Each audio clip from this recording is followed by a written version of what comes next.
Have you ever wondered what goes on inside the mind of a teenager accused of a terrible crime?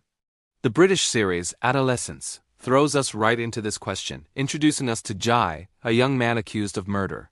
From the get-go, the series builds an atmosphere of incredible tension. We meet his father, Eddie, and the police officers handling the case, and right away, we can feel the friction and conflict within the family. It's a story that grabs you and doesn't let go, making you question everything you think you know about youth, crime, and the pressures of growing up. It's a deep dive into the darker side of adolescence, exploring the factors that can lead a seemingly normal kid down a dangerous path. A key part of this story is the dark corner of the internet, known as the Incel community. Now, what does Incel even mean? It's short for involuntary celibate, a term that started innocently enough but has morphed into something much more dangerous. It's become a full-blown ideology fueled by resentment, misogyny, and a deep sense of victimhood. This isn't just online chatter. It has real-world consequences. We've seen horrific acts of violence linked to this movement, like the case of Elliot Rodger, whose manifesto became a twisted blueprint for others. So why does this resonate with so many young men today? It preys on feelings of loneliness, rejection, and inadequacy, offering a simple but toxic explanation for their problems. It's everyone else's fault. This discourse provides a sense of belonging and validation, but it's a community built on a foundation of hate, and it's pulling vulnerable young people into its orbit. This leads us to a much bigger conversation, the crisis of masculinity. Traditional ideas of what it means to be a man, be tough, don't show emotion, be the provider, are crumbling. And while that's a good thing in many ways, it has left a huge void for many adolescent boys. They're left without positive role models or healthy outlets to express their feelings. When a young man is told his entire life to man up and suppress his emotions, where does all that frustration, sadness, and confusion go? For some, it festers. The danger is that without proper emotional support, without spaces where they can be vulnerable without judgment, they become prime targets for harmful ideologies like the Incel movement, which offers them a twisted sense of power and identity. Jaie's journey is a powerful exploration of this struggle for identity. Like many teenagers, he feels like an outcast, like he just doesn't fit in. His family life and school environment heavily shape how he sees himself. He's not interested in the typical things his peers are, which only isolates him further. He has a passion for art, a way for him to express himself, but his own father dismisses it, deepening that feeling of being misunderstood and undervalued.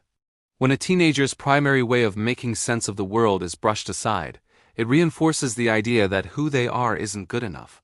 This constant feeling of not meeting societal or family expectations can create a dangerous internal pressure, pushing them to search for acceptance in all the wrong places. The series also points a finger at our major social institutions, family, school, and the law. It questions their ability to guide young people in today's complex world. We see an emotional disconnect between parents and children. Even when there's love, like between Jaie and his father, it's not enough if there isn't real communication. Schools often seem unprepared to deal with the new realities of teenage life, especially the digital world. And the legal system? It struggles to operate in a context where conventional norms are breaking down and violence seems to be on the rise. It is a critique of a system that seems to be failing the very people it's just supposed to protect and guide. And of course, we can't talk about modern adolescence without talking about social media. It has completely transformed how teenagers form their identities. The need for acceptance and visibility is no longer just confined to the school hallways. It's a 24/7 cycle of likes, shares, and comments. This constant pressure makes them incredibly susceptible to harmful messages and radical ideologies. They are desperately seeking validation, and if they don't find it in healthy ways from their family or community, they will find it online. The problem is that our social institutions haven't caught up. They aren't doing enough to equip young people with the critical thinking skills needed to navigate this new, often treacherous digital landscape. Jaie is a walking embodiment of these emotional conflicts. We see him have these explosive outbursts of anger, a clear sign that he has no idea how to manage the storm of feelings inside him. The pressure to fit in with a group of boys leads him down a path of destructive behavior. It's a toxic version of masculinity where communication is replaced with posturing and vulnerability is seen as the ultimate weakness. This isn't just a Jaie problem, though. We see the same struggles reflected in his father, Eddie. Eddie clearly loves his son, but he doesn't know how to show vulnerability or connect with him on an emotional level, perpetuating the same cycle of emotional illiteracy. Beneath all that anger and confusion, Jaie is battling severe self-esteem issues. He has this perception of himself as ugly, which poisons his interactions with girls and fuels his insecurity. To compensate, he starts inventing stories, trying to build a reputation among his peers that makes him feel more powerful and desirable.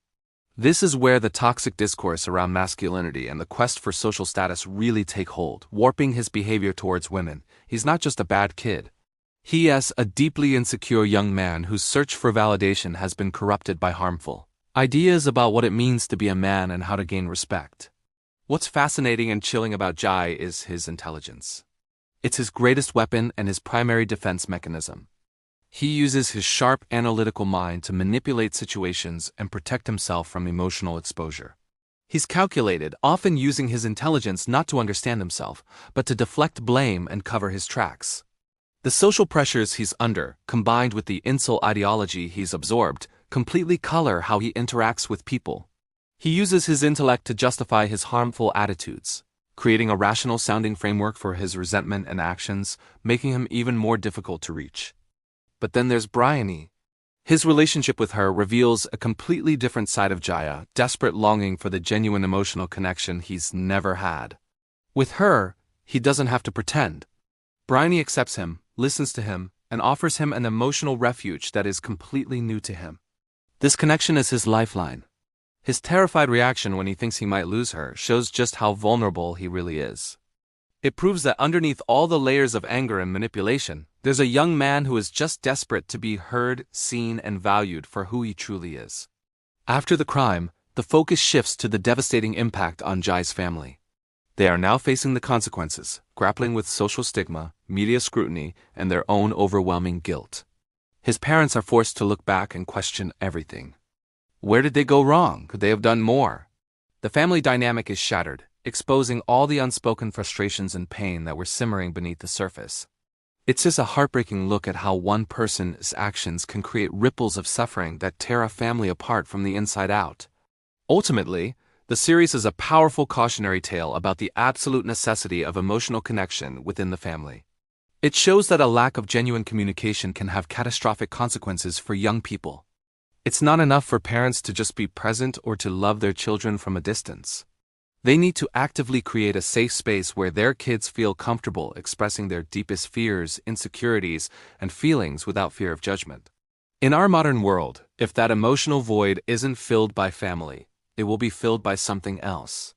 And often, that something else is the toxic, alluring glow of social media, which is all too willing to offer easy answers and a sense of belonging, but at a terrible price. Thanks so much for watching. If this video resonated with you, please hit that like button and subscribe for more deep dives into culture and society. See you in the next one.